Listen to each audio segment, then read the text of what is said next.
Last week, we looked at modern megasocieties or civilizations' sinister pyramid scheme conspiracies and how they continue to exponentially kill us and our world. This week in Help Save Our World Speak number 101, we're looking at how change might seem impossible, but it isn't really. I understand how powerless you might feel as an individual when trying to bring about significant societal changes when dealing with big money, governments, corporations, and banks with their red tape, laws, and systems of force to ensure that nothing changes. These exponentially worsening monopolistic trends seemed so powerful and impossible to stop, but they really aren't. They have fundamental flaws. History has shown that change is inevitable. All pyramid schemes will eventually collapse, and all civilizations, which are pyramid schemes, also collapse. Ancient Rome, ancient Egypt, many civilizations of the past. They stand against the laws of nature. So they are naturally unsustainable. They stand against movement, change, cycles, flow, connectivity, relationships, giving and receiving, balance, and harmony are just a few that they oppose. They require absolute, extreme imbalances imposed by disintegration, barriers, and force, which go against the natural balancing systems of life and nature. They are unsustainable because they require continuous growth, which is impossible because of the limited resources living on a limited planet. They're also divisive, destroying relationships and ecosystems, which are essential for our continued existence. They also require oppression and enslavement of humanity, which the collective human spirit ultimately will not allow. We'll eventually reach a point where it's like, okay, enough's enough, we're done. So change is inevitable, with or without our efforts to change things, because their systems can only oppose nature for so long, and then nature just rectifies everything. It's like, okay, it's done, and it changes everything back to balance. However, waiting too long will result in extreme suffering and the total extinction of all life and the destruction of our physical world. So us doing something now is imperative. So no matter how it seems, if we never give up hope and perseverance and do whatever it takes to help save our world, we will succeed in shifting the balance of power. And because we are conscious, creative beings busy creating our reality, we automatically change our reality by changing what we do. So you see, fundamental change does begin with you and me.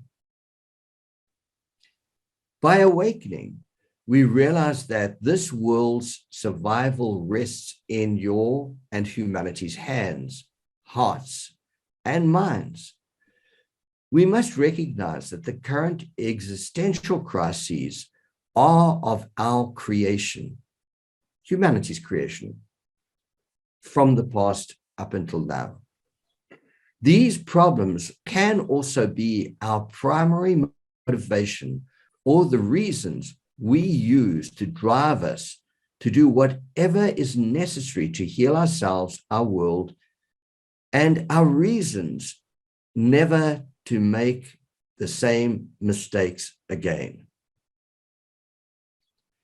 The foundations of successful change are keeping our eye on our vision, our mission, and purpose, changing our values and beliefs and our way of life. Our vision is living in a fair, happy, healthy, and sustainable future world. That's where we want to go. Our mission is to empower humanity with the knowledge, skills, and wisdom, natural wisdom, and love-based paradigm to live sustainably on Earth. We're teaching this natural education system on sustainable teaching eco-villages that expand globally at the same time, getting people to decentralize back onto the land and empower themselves and nature to live sustainably. Our purpose is to help save our world by getting people to change and transform how humans live on this planet. And it all begins with the individual. Remember that you, I, and humanity are the fundamental units of people's power that can make a difference. Because, of course, a crowd is made up of individuals, without which there is no crowd, no localized population, nor the power of greater humanity. Then remember, change begins with a single idea and a choice to do something about that idea. One idea leads to the next, which ultimately leads to worldwide transformation.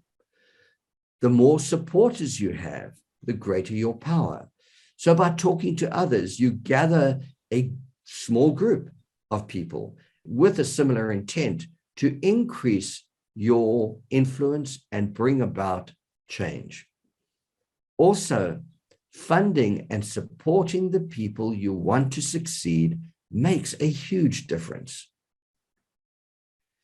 Even when faced with seemingly impossible, unstoppable money, wealth, and power, remember that large groups and greater humanity working together can make substantial changes quickly. We can reverse a lot of the damage that has been done if we have that collective will to do so. Remember, we, the enslaved wage slaves, empower those in power. So if we take away our energy and power from them and use it to create a totally different reality, we actually just change our world. So redirecting our thoughts, our hearts, minds, and energy, and of course, purchases away from them and creating and growing our own empowers us, life and nature instead. Also remember, their pyramids of power are houses of cards or a house of cards built upon selfishness, greed, fear, hatred, lies, deception, and love, truth, and kindness are the fundamental nature of greater humanity. So we must believe that if we choose it, love, truth, and common sense will prevail. As we spread this knowledge and wisdom, the masses will become more aware of what's happening. Thus, they'll become a formidable force for change. So it's up to us just to get this out there. Also remember that those in power are relatively few, and those who intentionally support them and enforce their systems of force to maintain the owner's imbalance are relatively few compared with greater humanity. So change can happen faster than you think. And if we manage to change the minds of the enforcers, then they have no power to enforce their system of power upon us. Most importantly, don't stop yourself before you start. or they have already won. Also, remember, confrontation is not necessary for social change. Instead, change can be achieved through self-empowerment, learning another way, and redirecting your and humanity's focus and energy towards living sustainably. Empowering yourself, your family, your tribe, or your community is the most revolutionary thing you can do. You do this with simple acts, like sharing these teachings with others, planting the seeds of thoughts in the hearts and the minds of others, and the movement will grow. Growing food, planting seeds you collect from your normal everyday consumption, especially planting trees for everyone's free consumption over an extended period of time into the future. Living simply, you'll consume less, and therefore you're giving less to these people who have power.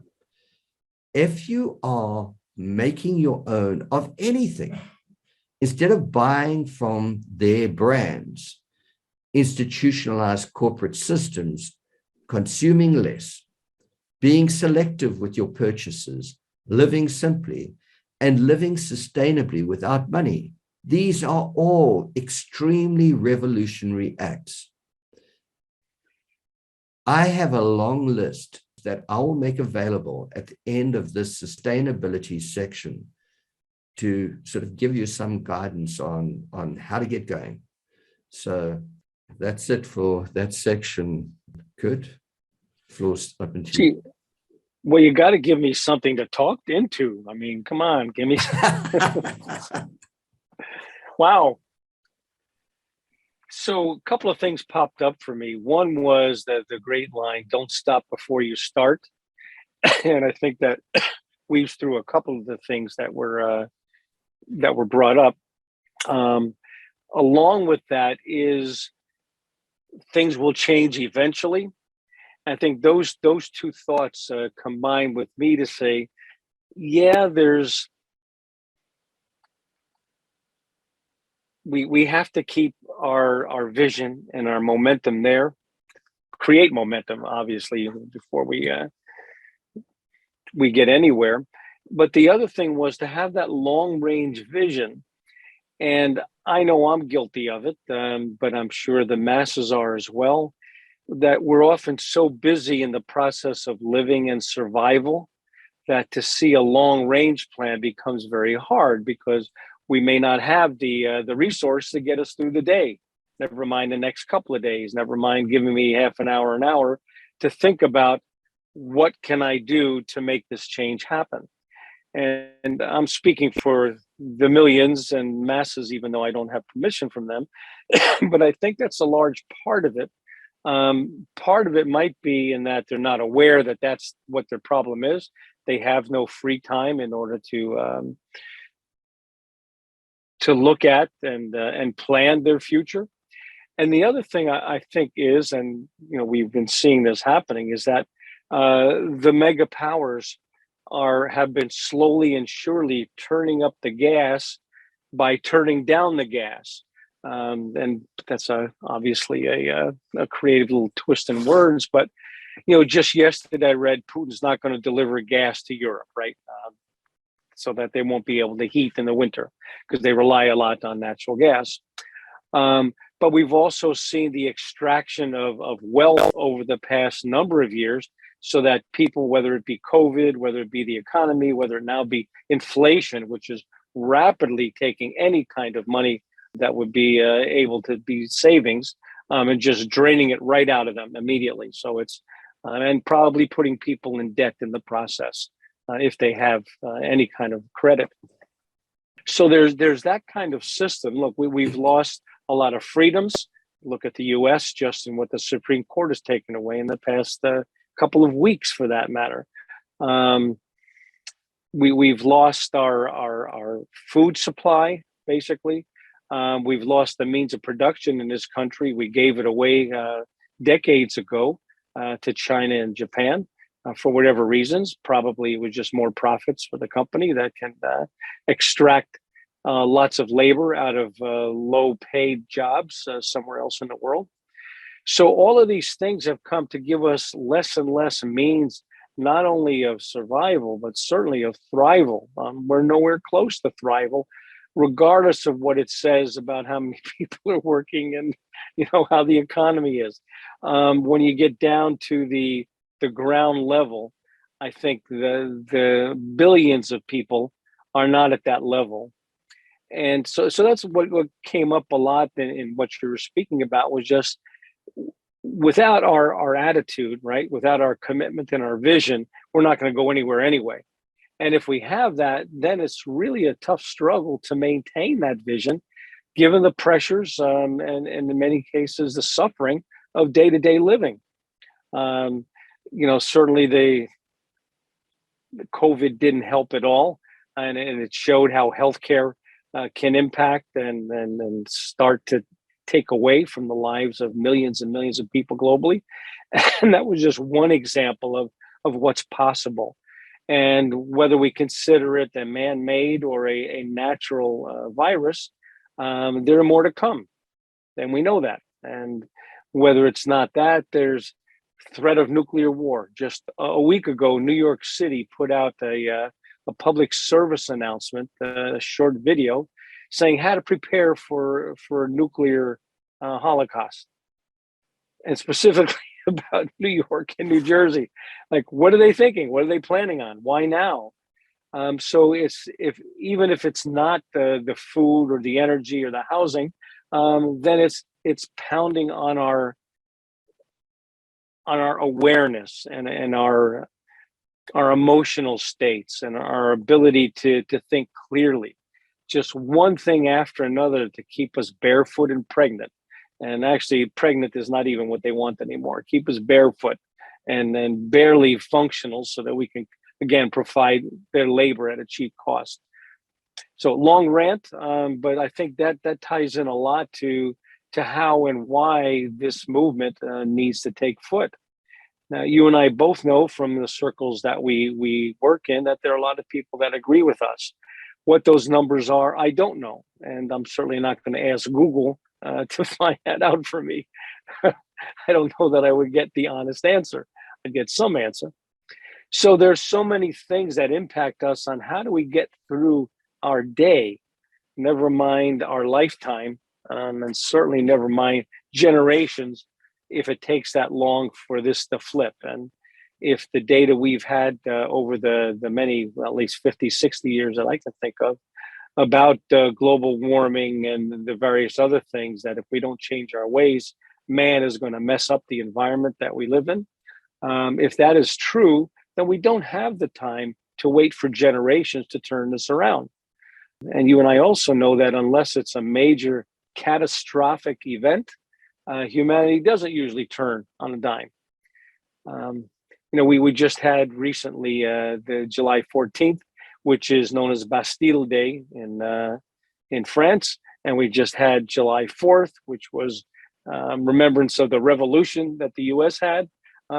Neither of those happened quickly. I think Bastille Day was a surprise, but certainly July 4th, and that was a long battle over many decades in order to get us the freedom, if we can call it that, from England and the oppressors. And we fought many battles in this country with other, mostly European countries, in order to gain and create the country that we have now, land-wise. And at the same time, we were taking away from the indigenous people and treating them worse than we were being treated. So I don't know where I'm going with this, Dennis. You can see I know where I'm going. I'm kind of expressing the conundrum of how do we maintain our commitment and our vision in the face of survival and the mega trends that we see happening now. And I think the only thing we can do is think globally, act locally, do it daily, and live consistently with what we believe the world can be and is, if we just take away the stuff that is not the world. And of course, that's the big everything that's out there, from the war machines to the banking cartels to the, you name it, to the international trade manipulations. to religions, to everything that's the pyramid scheme, past and present, because we created quite a few pyramid schemes in the past century here. So I guess that's it. Again, that's why I continue to participate in these calls, is that it's a way to maintain that perspective and maintain that vision and not get subjugated by everything else that wants to squash us into believing that's not where we're headed or where we could be headed. And the reality is it's the only place we can go for ourselves in the short term and for, I think, civilization in the long term, unless we want to live in some kind of far off planet and live in a little metal cube with absolutely no resources and enjoyment in order to get there, even if it were possible. So we're not talking about decades and centuries in order to accomplish that. We're talking about keeping what we have. And like just looking behind you, Dennis, there's no reason that needs to disappear from this planet. No reason it needs to be built up. Waterfalls are great. One other thing, I know this has been a long thought process. Just yesterday, I received an email from a group. They're known as the Tree Amigos now, and they used to be workers in an organic local farm, and they've moved into being basically a nursery, but also an educational portal. So they teach people how to grow gardens. They teach them the soil composition that they need. They teach them the plants that are good for this area and good for which season, so that people can grow their own food in their backyard if they're lucky enough to have one down here, and are lucky enough if the condo association or the homeowners association allows them to put a garden in, right? So the email was about, on July 27th, just a short time from now, the town of Davie, which has a pretty big swath of Broward County, and then it had a lot of farms, and it used to be known as the horse capital of Florida, because there was a lot of stables and riding around. All of that land has pretty much disappeared. And what the email said was there's only about, I think they said 1,000 acres of growable land that's being used as growable land in Broward County right now. 1,000 acres. And there's a tract of land that a owner is selling, and right now he's leasing it to a grower. It's 27 acres, and she's had it for 10 years and has built it up to an organic farm and created the soil, one of our other favorite topics, and has invested a lot of effort and time into growing a variety of vegetables, fruits and vegetables that grow in Florida. And the owner and the family is certainly in their rights to sell it, but it's being sold to a developer. And of course, the developer is going to wipe away any growing possibility and cover it with concrete and whatever else.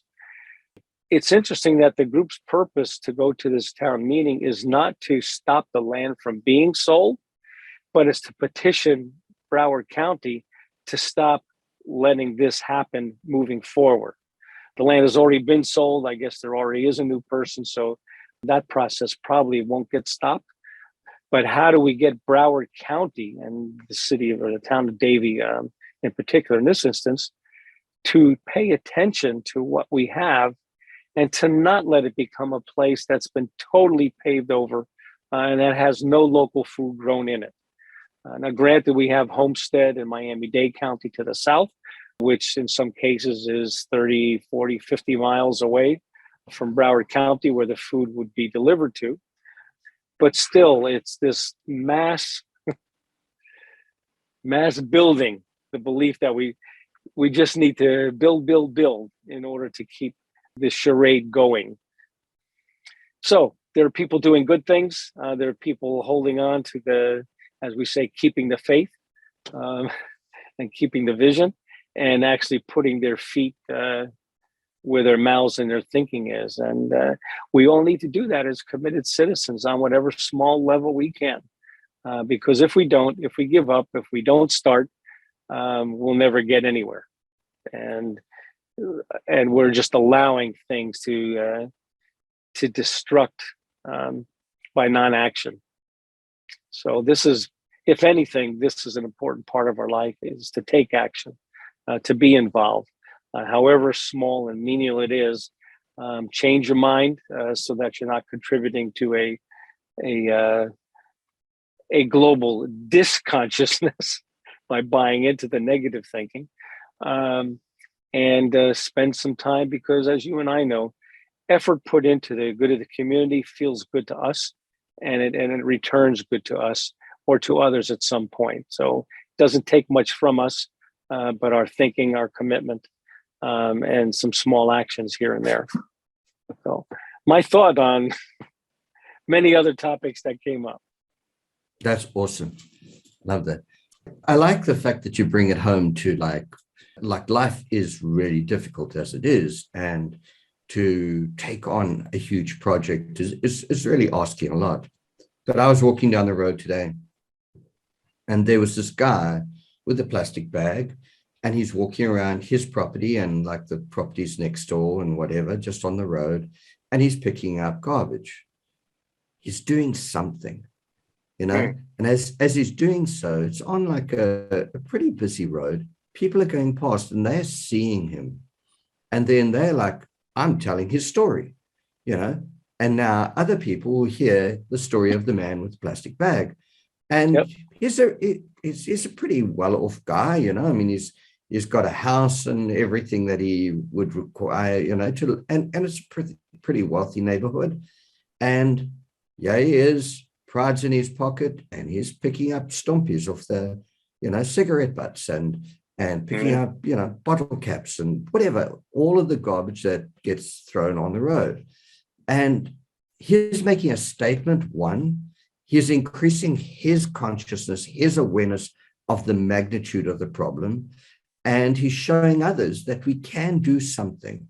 Now, I know it's dealing with the symptoms. It's like his little area, and it's really, to get rid of plastic, we have to deal with it from the cause. Like, plastics must not be allowed, especially single-use plastics and so on. So it can be dealt with on a macro level. But for that to happen, we need a change in human consciousness, like an awareness. And he's making people aware by walking up and down his street, picking up cigarette butts. And I stopped and I acknowledged him. And I said, you know, well done, you know, I appreciate you. And of course, I made his day. I like felt that there was hope, because somebody that you would never expect to be out there trying to make a difference was doing something. And it really begins with just that little change that you make. It's like, okay, once a week, or I go out and that's what I do. And then that becomes part of you, because it's just something you just do. And then the next little thing that you do. And ultimately, the person you become is the world that you manifest. It's like you're moving from one indoctrinated, conditioned personality to becoming the personality that you need to be to create the future you want to live in. And it doesn't have to be this huge, everything's like crazy and whatever. If you just make one little change, like I'm like, okay, it's avo season and there's avos on trees all around the neighborhood. And I took my little bit of money that I have, and I went and I bought some poles, and I've been picking from the one tree that we got outside. But a friend of mine, I was talking to him about it, you know, and he's like, hey, I couldn't have a tree at my house. Come and pick avos from me, you know. And then, of course, I got to go and pick. And now our consumption of food this month is not going to the grocery store to buy avos or to buy whatever food. We eat, I mean, my grandson eats quite a lot, so, and myself and whatever. And now a good percentage of our meals for this season has been avos, which is wonderful. So it's saving money. It's saving us, supporting the mega corporations and sending money up to the top. That's not happening, because maybe yes for the pole, because it's an aluminium pole. But after that initial purchase, I'm now living off nature around me. And And then, of course, when there's too many others, we give to other people. So now we've saved them going to the shop and spending money to buy others. Yes, is it physically hard and is like taxing on my old muscles trying to get these things out? Yes, but I've done something and I feel good about it, and change has happened. And then the same thing about going out and planting seeds and planting your little seedlings and all of that. It's these are changes that don't just like happen at once. You progressively do them, you know. Yep. Like moving soil around and creating garden beds and all of that. It's it requires effort. But once it's doing its thing, I go out and I pick leaves and I chuck them into my smoothie and carrots and all sorts of things.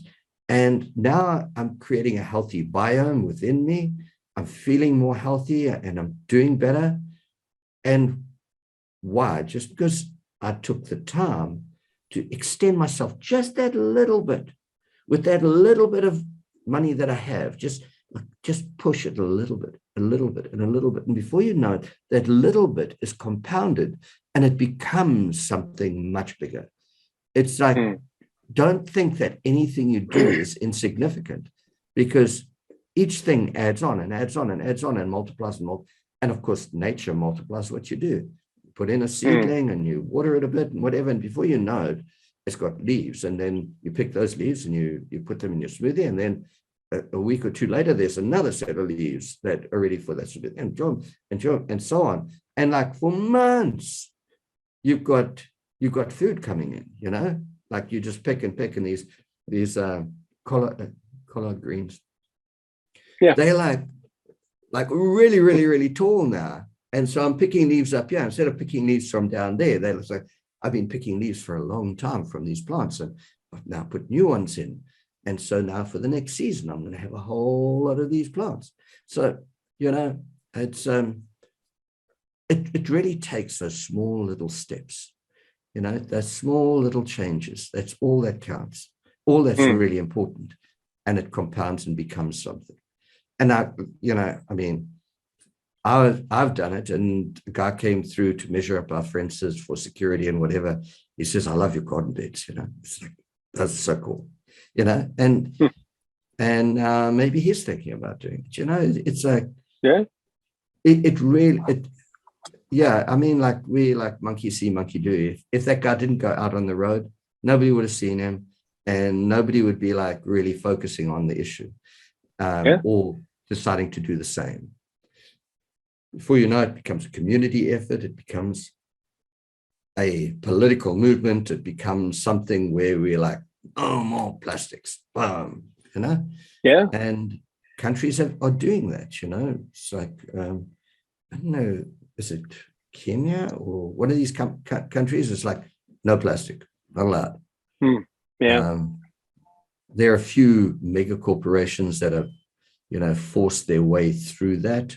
It's like, how can we sell our packets of crisps and chips or whatever without plastic, you know?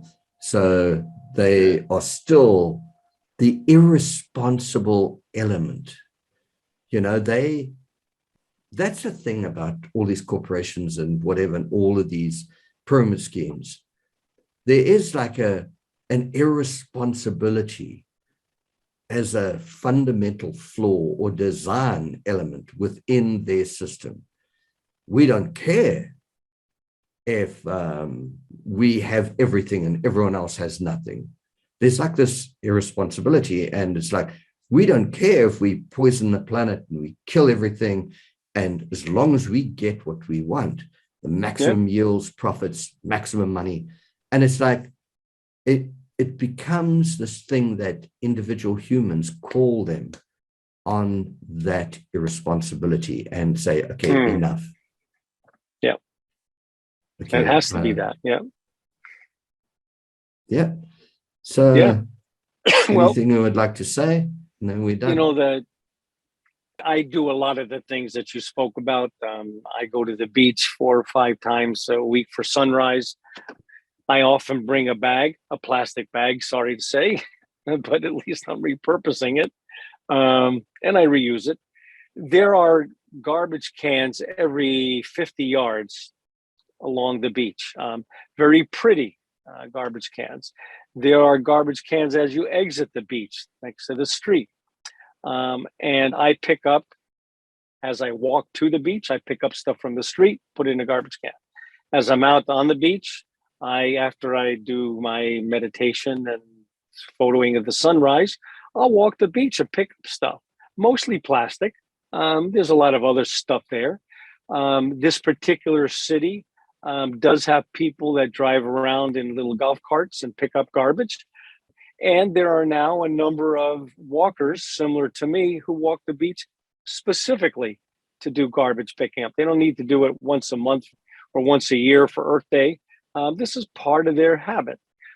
So there's very little in life that comes without putting in some effort that you'd rather not do, but you get that if I don't do it, things will just get worse. I think certainly picking up litter, even though it'd be easier if we just taught people not to litter, but given the resources available, they still avoid it. And we still see people throwing things out of cars and, just dropping their garbage wherever they want, cigarette butts flicked here and there. So this is part of the issue, is that we need to realize that we all have to do our little bit, regardless of who caused it. We all stand responsible. And at the same time, we need to educate so that people stop creating this mess. As far as the planting of local foods, I think we mentioned it last week about one city out in, I think in Oregon, just planted trees all throughout the common areas.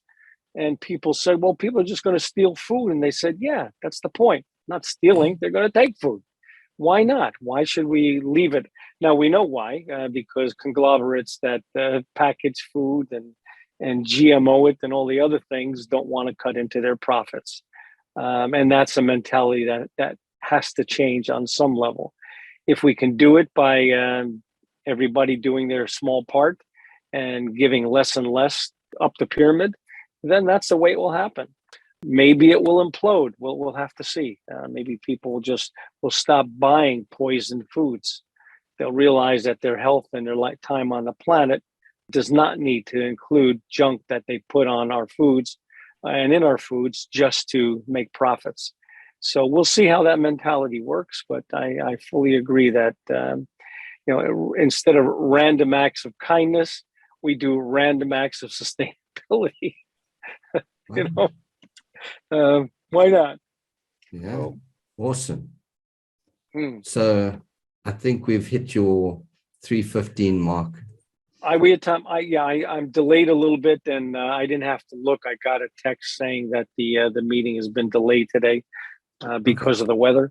So I'm good for a little while longer. Yeah, we could go on to another section, but I think that might be a bit silly. I mean, we can leave that for it depends on how much time we've got. Yeah. Okay. Well, if it's a bigger topic, then let's postpone it. Yeah. Are there any other concepts? Okay, it's like the lives we lead, there's so much sort of demand on us and everything, and it's difficult to deal with, and they try in every way to keep us on the treadmill and keep us running, pushing harder and faster, and trying to get jobs that will pay more, and or trying to do whatever we can to survive.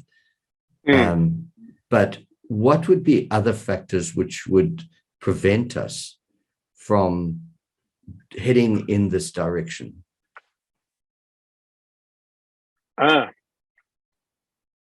Well, we know that there are major influences on the world, from politics to famine to climate change to immigration and mass migration of peoples.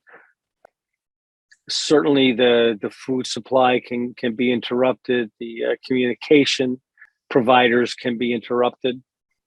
The ability to transport, which of course requires energy on many levels other than animal energy. So a lot of these things, as we know, we've come to rely on totally.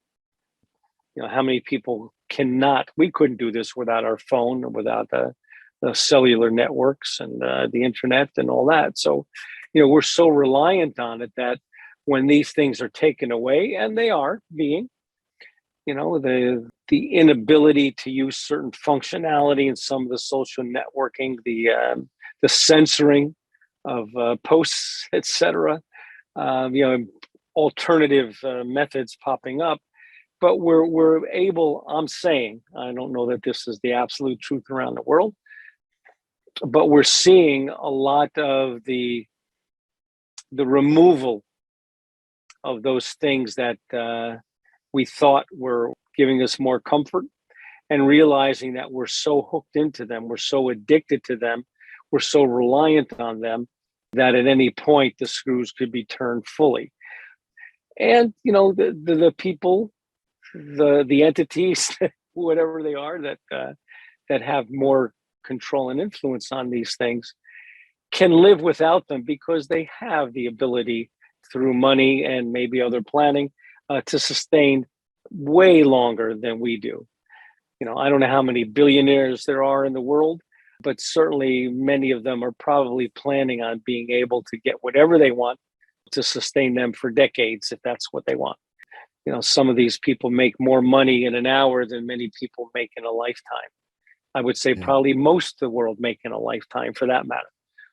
So that being removed, all these sources of comfort that we've come to rely on and become lazy, I think can have a big impact on what's going on now. And that doesn't have to be just material things. Obviously, the news sends out propaganda of negativity constantly, so that it erodes people's desire to even want to make any effort. And you mentioned before the resignation of stopping before you start. Yeah, I think there are so many levels where, I mentioned earlier, they're looking to turn up the heat.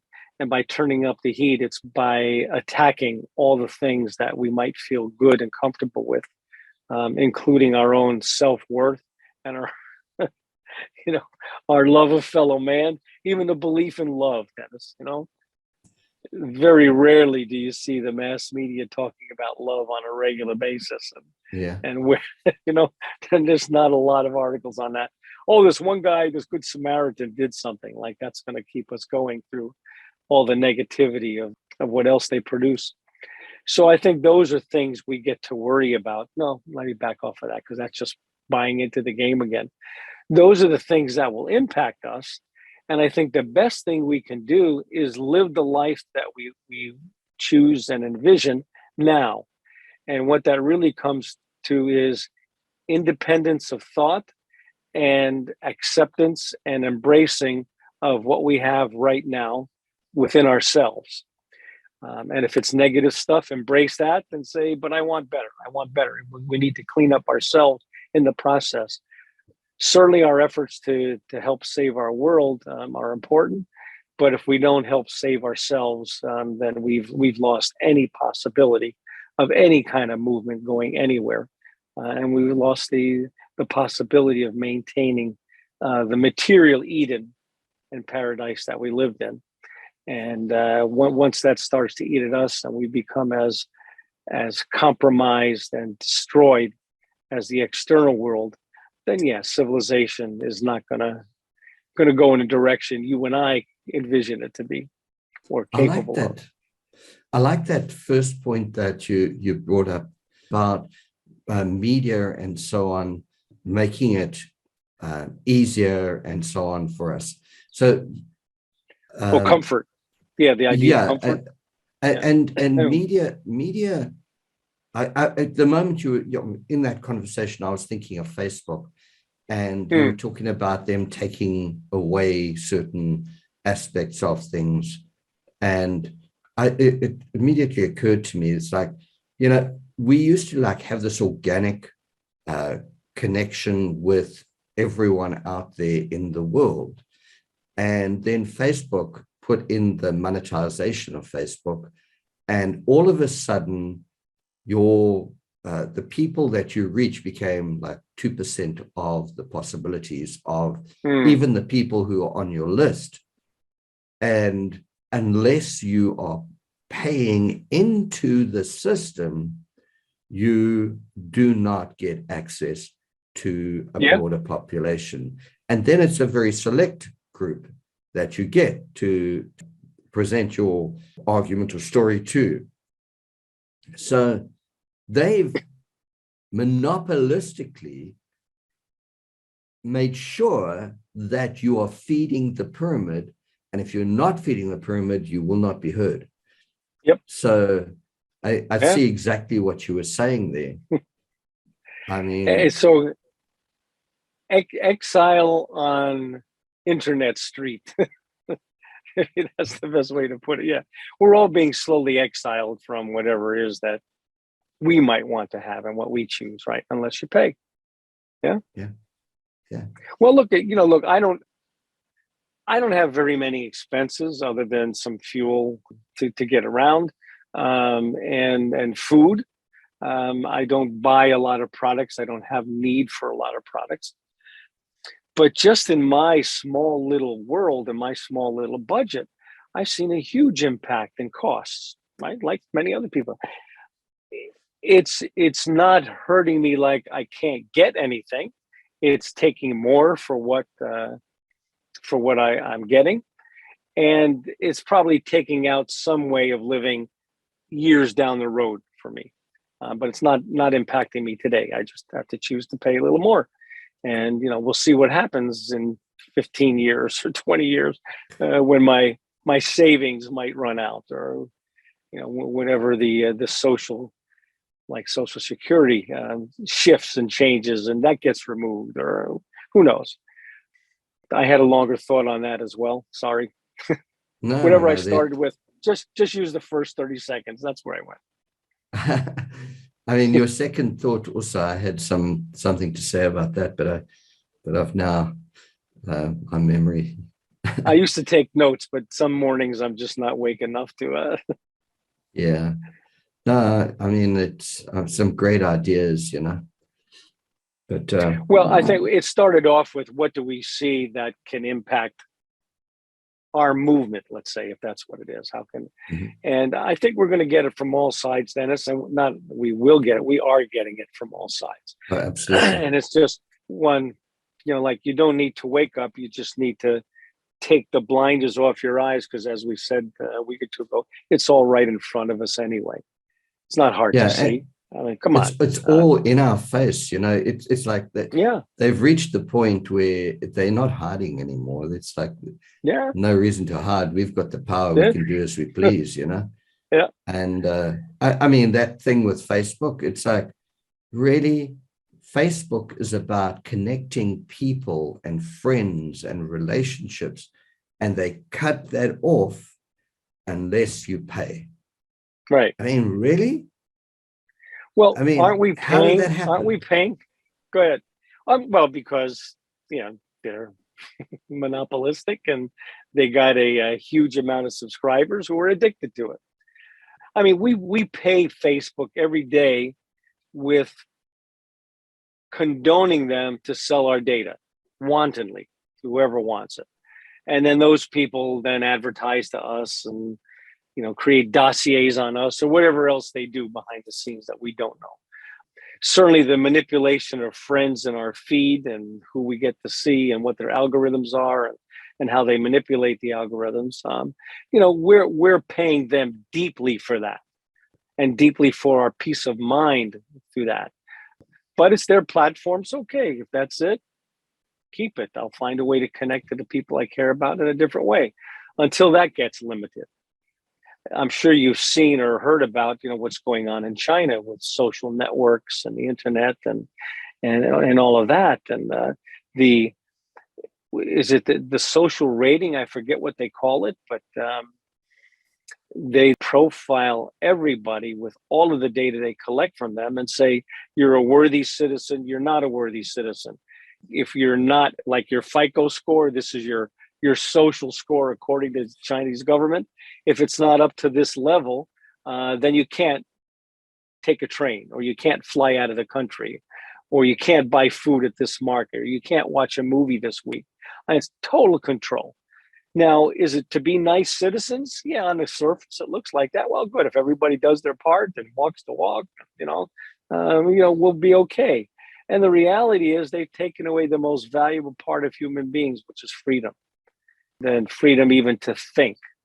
Uh, and, and I'm sure that will be implanted and manipulated at some point very soon, if not already. We know it's happening already. All the subliminal stuff being put everywhere, Yeah. certainly in television signals and YouTube videos and whatever. There's so much subliminal programming happening. And if we include the 5G towers everywhere, the EMF signals coming from everywhere, we know that it's all being manipulated. Whether it's conspiracy theory or not, just take away the blinders and look, it exists. Yeah. So then what? Yeah. Do you ignore it again? Or go ahead. It's something that just like becomes so pervasive is this, like, we use cookies on our website and opt in. It's like, that's basically your only preference, really. I mean, look, you get to like whatever, but they expect you to press the opt-in button. And then we can use your data to send you the right ads and to do this and it really is about business. All right. Yeah. We want to turn your data into our business so that we can serve you best. No, I don't want ads. Now they're going to give me the best ads. I don't want ads. Leave me alone. And but you have to make a choice, and you can't access some websites unless you go in and select an option. Yeah. And now you have to select the, what do they call it? Necessary cookies. Yeah. Right. But if you've ever read any of the, and I'm gathering you have, any of the terms of service or privacy policy to these, and some of them, like, you can't use this app unless you upgrade. Even my bank, said, okay, you can't use this banking unless you upgrade to the new version. And going, I need to make a transaction right now. Don't force me. I have to. And I haven't read your new terms of service. That may take me half an hour to go through them. And I'm not going to blindly just hit okay. But so many of them that, well, you don't get to use our service again until you accept it. And even if it's something imminent, I can't use it until I've accepted their services. And I read these things, Dennis. I'm not just going to upgrade. And so is it my little protest? Yes. Do people think it's funny they got enough data on you, don't worry about it? I said, that's exactly the attitude they want you to have, right? Continue to submit, right? And before you know it, you're somewhere else where you never intended being. Yeah, domesticate. Exactly. Absolutely. That. So we know we live in this world, and to my mind, the only thing that we can ever do is just stand in our belief. And now that's also been manipulated to manipulate people into thinking that their belief that they're superior to another race or another demographic is okay to think about. So obviously they take the limits off of everything in order to serve them. Just one little point, you mentioned something about, we're here to serve you, like if you allow all this, right, and the cookies stuff, so we can better serve you. It reminded me that, I don't remember the science fiction movie. Maybe it was Soylent Green. Maybe it was something else. Oh my gosh. But I think that it was called How to Serve Man. And they said, this was not a way to create a better world. This was a cookbook. Yeah. And what's happening is, give us as much data as you can about you, so we continue to cook you into this pot of frogs, right? It just, we take things and we know that words have multiple meanings, and sometimes you just allow them to dictate what the meaning is and to set the agenda of what context is, which is just in order to deceive us. And, we had a magnificent, if that's the word, example of that for 4 years, starting in 2017, where a huge tract of the population was manipulated by a political party who thought that, this is representing me. Yes, it's representing you as the most gullible demographic, and that's exactly what was said before you even put your buttons to vote. Like if you guys had just but part of it goes back to that idea of comfort. And I think in the 20th century, humans, at least in the US, got so used to comfort and probably was used in endless advertisements, that they forgot what living is.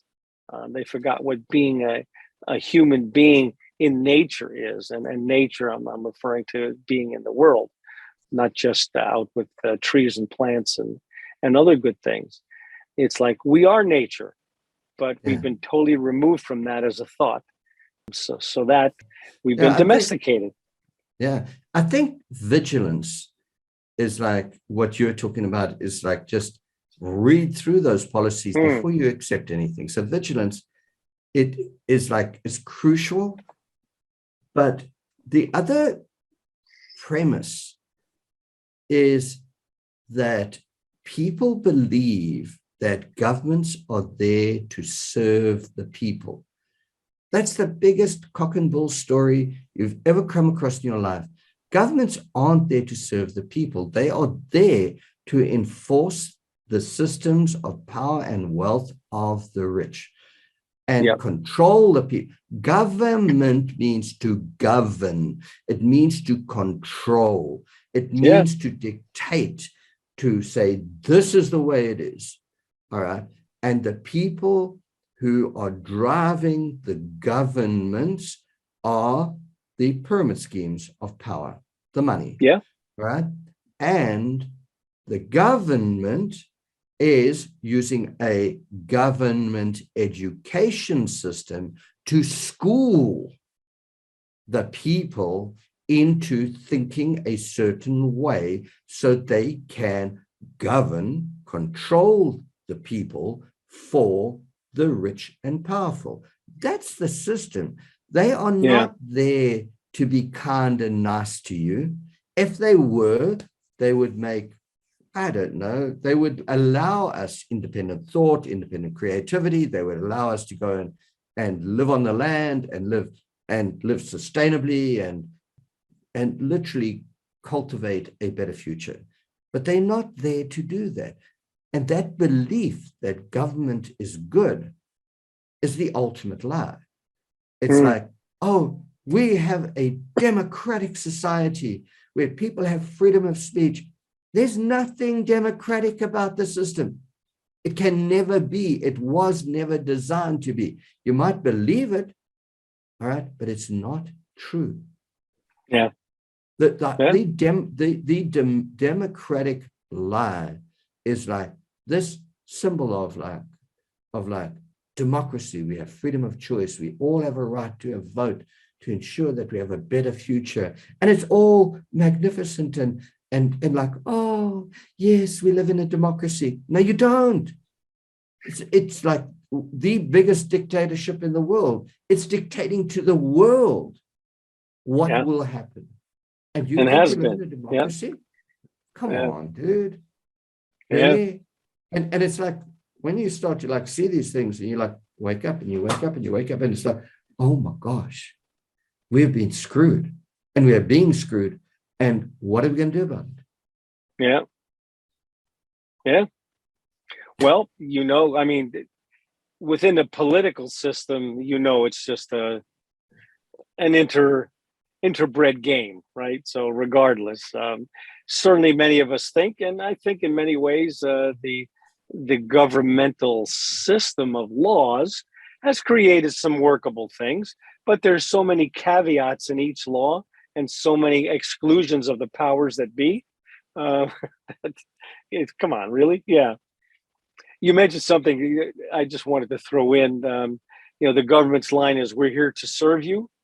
They didn't finish the sentence, right? So it's, "We're here to serve you up to exactly to the powers that be," right? So this is the plate you're served on. We're not only that, but we're serving you up to our masters, right? The big powers. Absolutely. Yeah. The other thing is, I think I mentioned it before, but the word democracy it's again what's left out, what's not said. I think democracy has an N missing in the middle, right? It's democracy, Yeah. right? If there is Yeah. such a word, but we get, if we really look at it, and you're right, it's not helping us much at all. It's almost like the mob concept of creating such a negative atmosphere that they come in and say, we'll protect you from it, right? Well, Exactly. who caused? Yeah. Yeah, Exactly. They give you with this hand, and then they take a whole lot away. And then yeah, they just got to appease you. They give you a little bit, and then they take a lot away. yeah, It's this continuous, like, I don't know, theft of our lives. yeah, And I yeah, can really get into like details of like just so many things like social services and what they really mean to the children that are up in the street. Quite often, they're the most horrific systems of yeah, sort of child abuse and whatever, like systems of imprisoning the youth and getting them used to incarceration, because that's what they're going to be in for the rest of their lives. And it's just like, it's so sinister, but it has this happy feel because it's democratic and it's kind and it's nice. No, it's not. No, get down to it. The whole system stinks. The whole system is a pyramid scheme, and it's there to send wealth and power to the top and literally imprison and enslave all of us. Those principles do not change. If yeah, they are there, and democracy, no. How much does your vote count, really? Like, how much are we allowed to vote? How much, you yeah, take all of those things like denying voting rights, and only if you're white you can, just all sorts of chicanery and nonsense and lies. But what that does is it creates this divisiveness between us. It's like, oh, you're a Republican and you're a Democrat, so you're different. And no, we're all humans on this planet, and we all care about our families and surviving and sustainability and whatever, or we should. But by dividing us and ruling us, we're so busy arguing about nonsense. And it's usually gay rights or whatever against gay, give gay rights, don't give gay rights. And they keep on like taking away and giving back and taking away. So they yeah, keep us fighting. I mean, that whole political system is designed to keep us constantly fighting. Who gives them the right to say that people can't love one another? That's yeah, not their department. They should not be touching that. It's not their yeah, right. But they've taken that and they yeah, use it against us. And yep, they do that with all of our basic human rights. yeah, So it's yeah, just a contract. That's the dust cloud behind, that's kept in front of us, or just to yeah, keep us like all like emotionally caught up in the whole process. But it's not the yeah, process. That what's happening is happening behind. It's like the monster is, doing its thing. yeah, But as long as we're playing and all in the mists of time and whatever, we really cannot see it. So yeah, now what we're doing is we're literally wiping away all of the disguise and the nonsense and the chicanery, and we're saying this is what it is, and we yep, need to deal with it. Yeah, yeah, yeah. Well, it's the world we live in, like it or not, accept it or not. But so is the world of love and kindness and that's the real appreciation. world. That's the Yeah, real world. You see, and we're being conned out of living in the real natural world, because yeah, that's what it's built on. yeah, It's built on love, it's built on relationships and all of those things. And while we're fighting and in this, kicking up dust and everything, we can't see that. So, yeah. You know, I I I have a question about that being the real world. Maybe as it relates to human nature, and I can't speak for civilization going back thousands of years.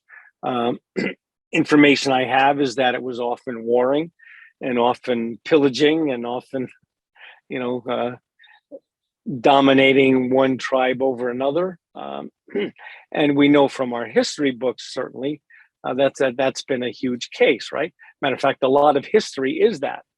So I don't know why by human nature have that ugly side to us, um, as much part of our genetic code as anything else, or if it's something that is cultured or accultured, use that word, or nurtured through the various things, whether it be withholding resources so that we have to fight for civilization, or just the propaganda. I remember my history, which I hated, was remember the names of the generals in the battles. I said, why? What, with the history that we've had wars over the years, and that governments are usually responsible for the wars, and that they're often little skirmishes, but at some point they can work out, except for the Hatfields and the McCoys, of course, which is a multi-generational interfamily fight. So I wonder, just at what point do we get to choose love, if we can get to choose, or are we destined to be, reptilian? Just as a metaphor. And is it really something that we can choose in life, or have we been so propagandized and indoctrinated into it from birth, and maybe even in utero? And many people will talk about, no, it's generational. Some of the traumas that happen to great grandparents still live in our genetic code on some level. And then we now have the ability to impact our genetics through food and medicines and frequencies and, you name it, lights. Just where are we at in that ability as a human being, as an entity, to be able to express and manifest love on a consistent, constant basis, given the machine that we inhabit? But just a question. I don't know that we have an answer. Maybe you have a take on it. I have a take on that. Do you want I'm me to sure you talk do. about it now? That's why I offered it to you. So go right ahead. Okay. I love this concept. As we know from looking out into space and the natural connectivity of our universe, the giving and receiving, the flow of light from suns and stars, and the connectivity and the radiation of light and whatever, there are these principles that are the same principles as love itself.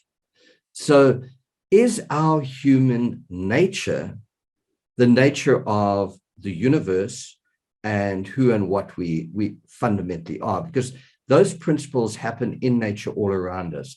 There's like light gets received by a leaf of a tree, and then a certain amount of it is used as the energy to grow the tree, but the rest is radiated out, and it's a plant nearby receives energy from the plant next to it. So that energy interrelationship, that giving and receiving, which is one of the principles of love, the giving and receiving of energy, and the connectivity, the relationship, which grows into ecosystems, which is what proliferates life.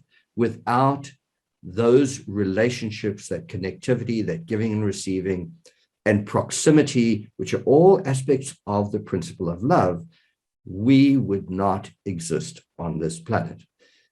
On a fundamental level, our relationships, our connectivity, our giving and receiving is fundamentally a love-based principle. And that is what love is, like the premise or the precursor of the proliferation of human life and all other life.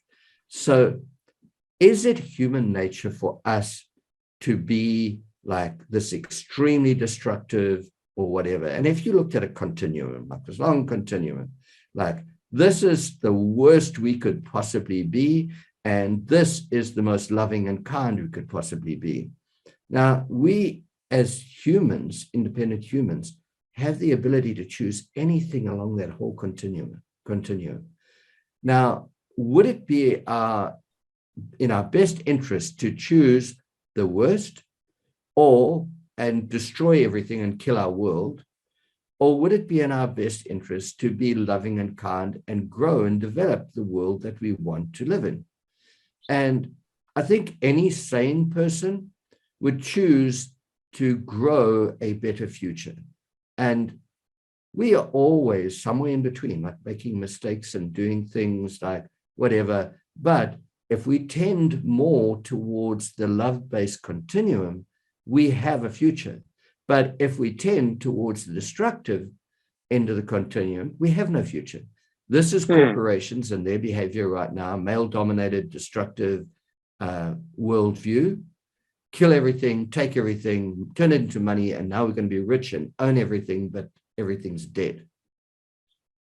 On this side, we are talking about being love and kindness and nurturing and growing the most incredible, oxygenated, beautiful, sort of luxurious planet with mountain streams everywhere and just clear water that we can drink and whatever. So we have this ability to choose, but generally for life to be where it is, it's only there because the majority of humans of the past have decided that life and nurturing life and ensuring that there was more for future generations, they did that more than choosing the destructive ways. So that is the gift that was given to us from previous generations. All right. But now the concept of history is his story. It is the story written by the conquerors to justify and keep themselves in power. It's always not the story of the people who lost the nature and their villages and their relationship with life and everything. Not their story. It's the story of the conquerors who are destroying and killing the world. And there's so many examples of that. You go and you look at indigenous cultures throughout time, and they've lived sustainably. But the conquerors go in and kill and destroy and expect to own it all, but they've killed it all. So do we have the potential as our fundamental human nature to make stupid mistakes? And yes, we do. We have that whole spectrum of we can choose anything. What do we choose? And I think I'm trying to work with a camera that's like reversed. I think we should be like giving everything for love and growth and sustainability and creating that future. If we carry on with the direction we're heading in with the pyramid schemes and killing and converting into money and destroying, and we have no future. So really, I think that's a good enough argument or explanation of how I feel about that. Yeah, I hear it. Yeah, I think you touched on a couple of things, and definitely the at this point in the world, whatever date we want to put on it, whatever imaginary lifetime of the earth or civilization here, we have, I'll use the word evolved. I don't know if that's the right word for what I'm about to say, but we have evolved to be these complex entities that have generational memory, that have stories that have persisted over the generations of the horrors. And then not only the stories, but like verbal stories, but now we have ways of documenting it and keeping it, whether it be photography or books or now electronics. We're constantly inundated by the propaganda that continues to speak about the negative aspects of the world rather than the positive, as we mentioned before. So I guess my question was, maybe we are innately, we have availability and access to love and to being love. And we also have civilization's worth of time of building up the other stuff that humanity is. And maybe I answer my own question that even if we are, just to play my own devil's advocate, even if we are born pure, let's say, you know, as we come out of the uterus and take our first breath and we are pure, does that have the ability to be maintained given the environment that we then are thrown into that has so many other influences immediately on us? I mean, the kids are vaccinated within what I think within minutes of being born. They have their heels stuck with a bunch of needles. They're up on electronic equipment if you go through the system. Yeah, even natural childbirth is one thing, but you know, as the kids grow up, they hear from their parents about, well, we're living this way because out there is ugly and horrible and mean. And suddenly that's in the kid's brain, right? And that's the seed that's going to grow. So how do we continue to grow or continue to maintain, rather than nurture the love seed that is part of us, to acknowledge the star seed that we are, rather than being chattel for this world or this dimension of this world, and get thrown about by the slings and arrows of just being alive in this time on this planet. And you know, we can point to examples in nature where things are just not so pretty and not so symbiotic. I love roses. I hate thorns, and they're both part of the same product, you know? And sometimes if I'm not paying attention, the thorn will get me, right? Even if I'm not looking to pick the rose. And I think there are gotchas and things we need to be aware of in life. Poisonous spiders and frogs and insects now, and bats carrying stuff, and snakes, and, you know, fish and all that. There's a lot of that stuff around us in nature that's not very symbiotic with us unless we just stay away from it. Somewhere in the food chain, it might make sense, but once we get too close to it and we're not part of that local community, then we're in danger. And danger is not kind to people and other living things, right? Not to our survival. So it's that. Is it our nature, or is it within us to be able to go multiple different ways based on circumstances? And maybe that's what I've been getting at. Is it circumstantial? Is it situational that we can manifest love? And if we're not in that environment, like the old phrase, a fern doesn't grow in the desert, if we're not in that environment that continues to nurture love, then will love continue to manifest itself, or will we continue to manifest love and be love, or will we adapt, and in most cases adopt to the situation and environment that we're in order to survive?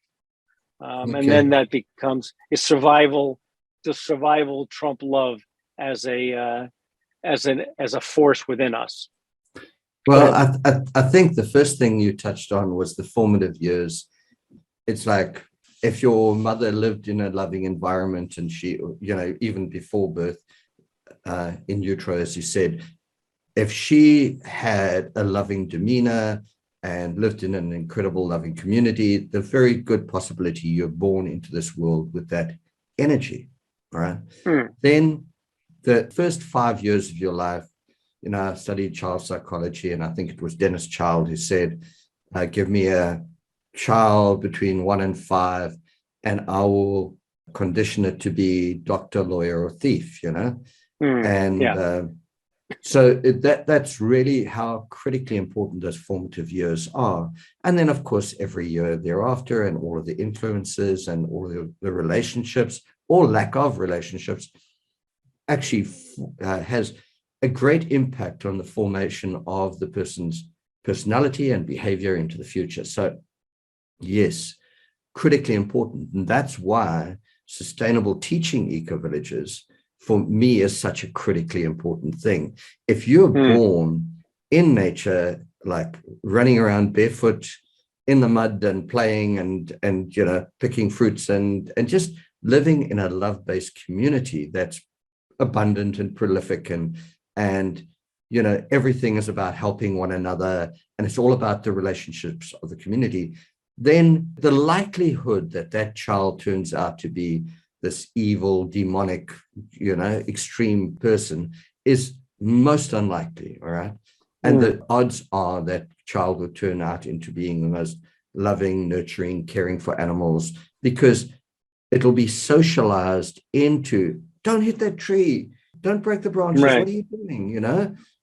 That tree's going to give us food. It's like, and the kid is like, oh yeah, no, hitting that tree wasn't such a good idea. It felt good, but maybe not a good idea. Right. And so that whole idea of nurturing human beings into creating or manifesting a loving future is the ultimate thing to do. So that was the first comment that you made, and then you carried on with something else. Well, I think it was basically, do we inherently have both good and evil? Let me just put it, throw that out, right? Got that thing about, in nature, there are certain aspects of nature that we wouldn't consider to be nice, like the thorns and the poisonous frogs and the whatever and all those things, and the puffer fish or the lionfish where it's got a spike and you step on it and you poison and you die, and then the poison snakes and so on and so on and so on.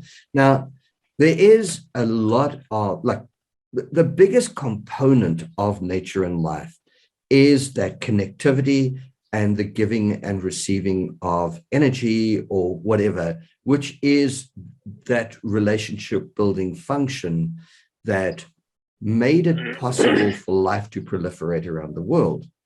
But then there were certain species who had to choose something in their evolutionary process to be able to survive. And that was growing thorns, or frogs would get eaten by like all sorts of species. They were like a prime target for food, and to survive, they evolved the more and more poisonous trends and so on. And so, but it's not, 90% of, like, you see a buck and it's being chased by a lion, and it will fight for life. It will sprint this way, that way. It does everything to survive. Like, while it's on that, it's being chased, it's giving everything. And that's its possibility of survival. But eventually it gets caught and the lion bites on its neck or whatever, and it accepts. Because ultimately, the perpetuation of life is more important than one individual's life. And giving back to life is an acceptable thing. It's like, and then passing on, all right, and letting go of your physical expression in this world, and sort of releasing your essence, your essential energy back to just being consciousness, not just, but being consciousness of the universe, which is not physically expressed here, is it's like you get to the end of your life and you literally make a choice. It's like, okay, I'm done here, and you let go. And now you're not in this physical body suffering with this pain and this cancer and whatever it is. So there is a moment at which you let go. And then, of course, maybe become re-manifest later, as we've seen, if you want to re-enter into this physical realm to live out something. And for me, it's not that the frogs have chosen to be evil. You have grazing animals eating from a certain tannin tree. And as they start to graze, the tannin trees warn all of the other tannin trees down the line. And if the animals keep on grazing those tannin trees, they die.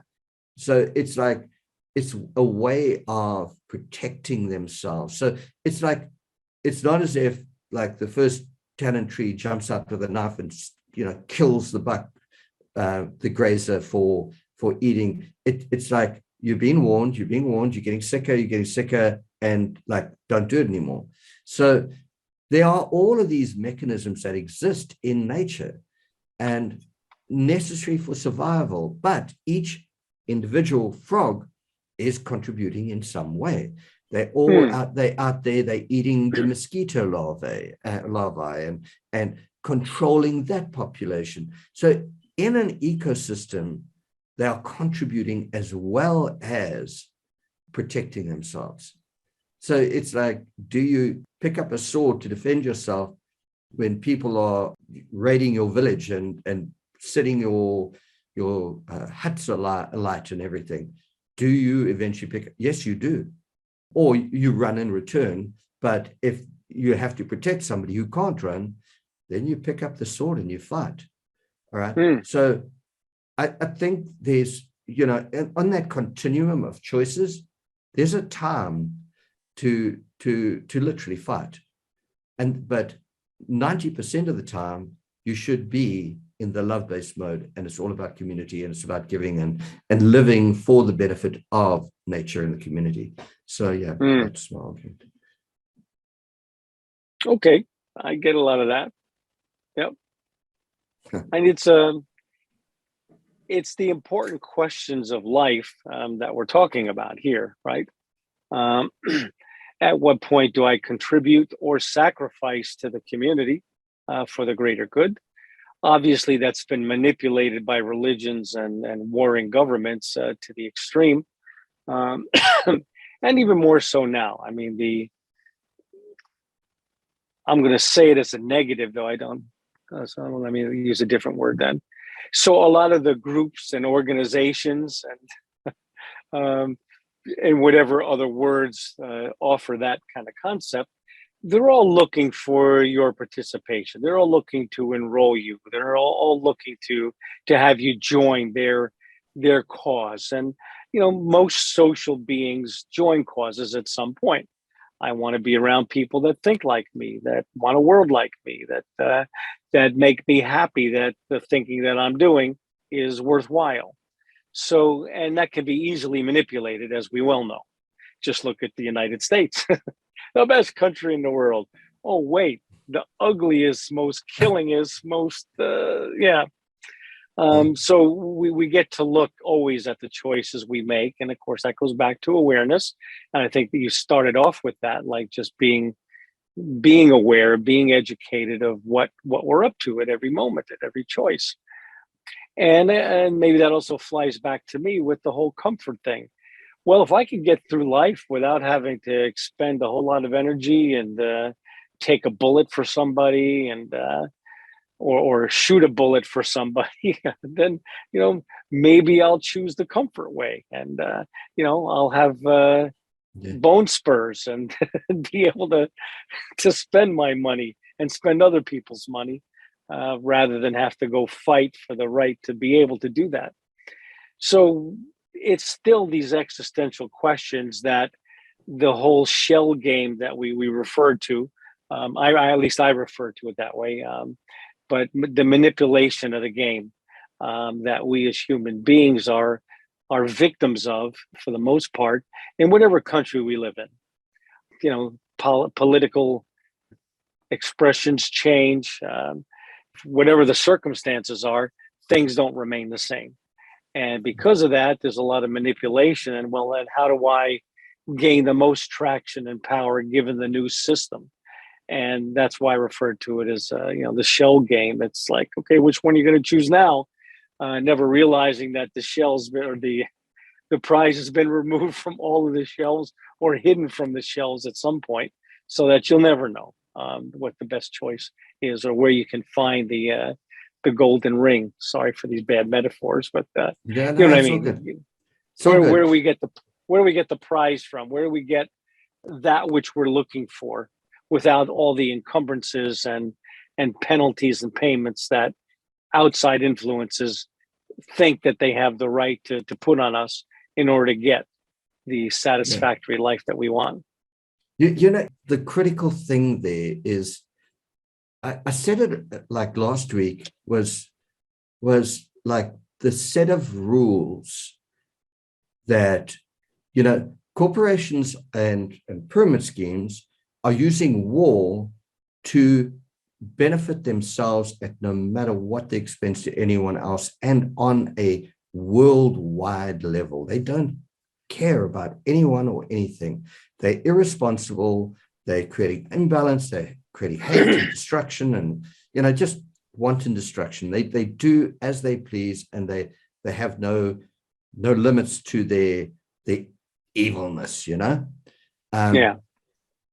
And it's like supporting that in any way, becoming a policeman or whatever within the system to enforce their acts of violence is actually a horrendous thing to do, because you basically compromised yourself for the unacceptable behavior of the corporations, right? Yeah. At the expense Yeah. of humanity.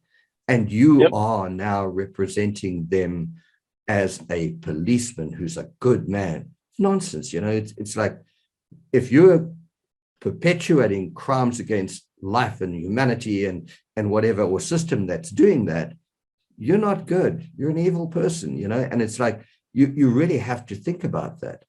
And even if you're taking a salary home to your family, at what expense to everyone else and to nature and life? So there's another a level which we have to see as a perspective when we see what is right and what is wrong. Going and fighting a war is never, or 99% of the time, is never to protect your own family and your life.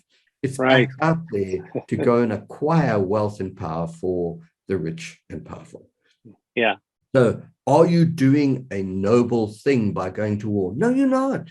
That's a horrendous thing to do, you know? So, you know, well, but it's we couched really in, have to be there. Yeah, go ahead. Yeah, we really have to be. You really have to be awake enough and enlightened enough to like see, like, what is the difference? Like, if I'm in a village and my wife and my children are there, and a warring party's invading and they can't escape, they're going to die, then I fight the best way possible for their survival, all right, while they maybe get a chance to walk away or run away or whatever, okay?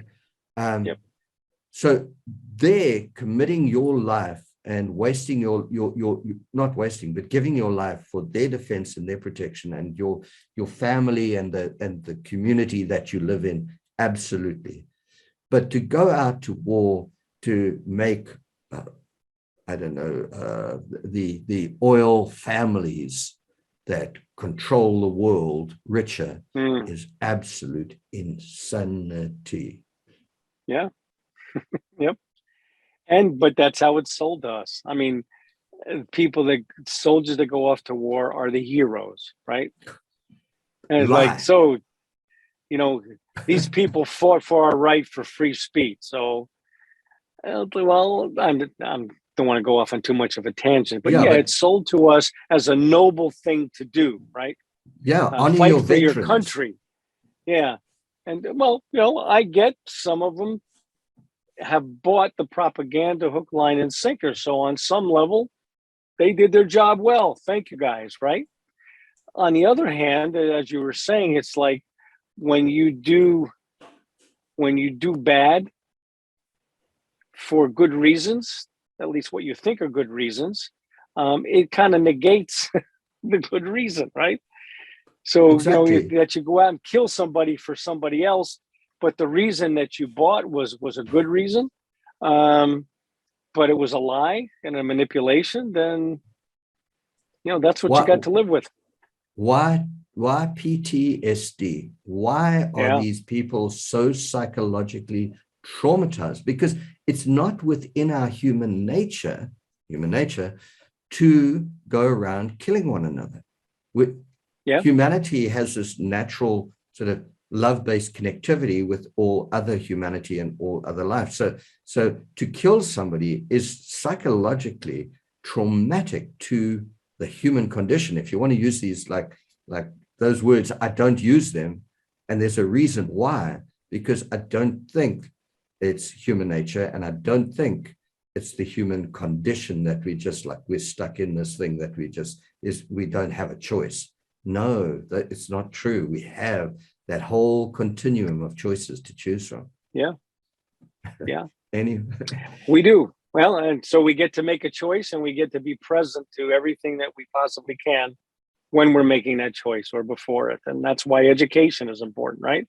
That's why being a good example, that's why creating an environment where love can survive versus allowing the other stuff, the weeds, to continue, so to speak. Dennis, I got to go now. Sorry. Awesome. No, don't be sorry. This has been an amazing conversation. I loved it. Thank you. All right. Always a pleasure, man. Cheers. Go well. Peace, love, harmony. What's it? It's peace, or I don't know. This is our surfing one. It's like safe, dude. Oh, there you go. Yeah. Live strong. Yeah. This way you don't want to do. This way is okay. Right. Yeah.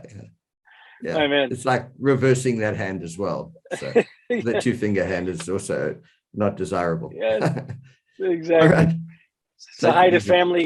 Give them good wishes for me. I will do. Thank you so much. Get well, hey. Yeah. Okay. Cheers. Thanks. Bye.